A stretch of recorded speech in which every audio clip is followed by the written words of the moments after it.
미국 정부가 북한 정권 종말을 언급한 윤석열 대통령의 국군의 날 메시지와 관련해 핵을 포함한 모든 군사력을 활용해 한국을 방어하겠다는 확고한 공약을 재확인했습니다.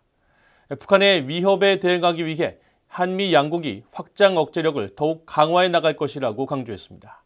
김시영 기자가 보도합니다. 지난 1일 한국 국군의 날 기념식에서 윤석열 대통령이 북한이 핵무기 사용을 기도한다면 그날이 북한 정권 종말의 날이 될 것이라고 경고했습니다. 미국 국무부는 이 같은 윤 대통령의 메시지에 대한 VOA의 논평 요청에 확고한 미한 동맹을 강조했습니다.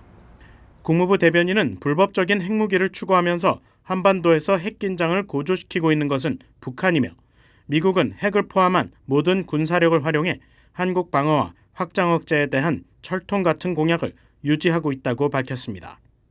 앞서 조 바이든 미국 대통령도 지난해 4월 워싱턴에서 열린 미한 정상회담 뒤 기자회견에서 워싱턴 선언을 발표하면서 북한의 핵 공격은 용납할 수 없고 만일 그럴 경우 정권 종말을 맞을 것이라고 경고했습니다. The Washington Declaration is a prudent step to reinforce extended deterrence and respond to advancing DPRK nuclear threat. Look, a nuclear attack by North Korea against the United States or its allies or partisans or partners is unacceptable and will result in the end of whatever regime were to take such an action. 국무부 대변인은 또 미국과 한국은 한반도의 완전한 비핵화라는 공동의 목표를 지속적으로 추구하고 있다면서 한반도에서 핵 위협을 줄이는 유일한 효과적인 방법은 핵무기 확산을 억제하는 것이라고 강조했습니다. 이어 우리는 이 문제에 대한 진지한 대화를 위해 북한에 계속 접촉을 시도했지만 아무런 응답을 받지 못했다고 밝혔습니다.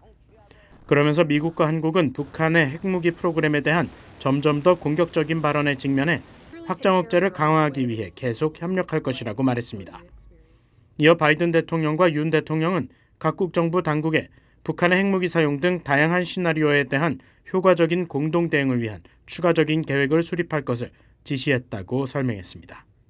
또 양국은 협의와 계획을 심화하고 미군 전략자산 배치의 빈도와 강도를 높이며 도상훈련을 확대해 우리의 확장 억제 접근법이 이런 변화하는 위협 환경에 대응할 수 있도록 노력하고 있다고 강조했습니다. 국무부 대변인은 또 북한이 지난 1일 국군의 날 행사에 미군 전략폭격기 B-1B의 한반도 전개를 비난한 것에 대해서도 분명한 입장을 다시 밝혔습니다. 미한일 3국의 오랜 양자 및 3자 군사훈련은 군사 대비 태세를 유지하고 영내 안보를 보존하기 위한 것이며 북한의 탄도미사일 발사와 기타 활동과는 달리 이런 훈련은 유엔 안전보장이사회의 어떤 결의에 의해서도 금지되지 않았다고 강조했습니다.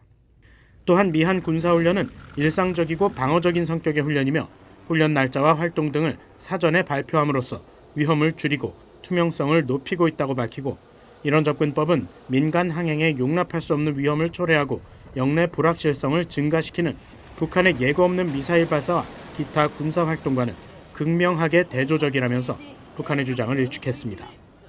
VOA 뉴스 김시영입니다.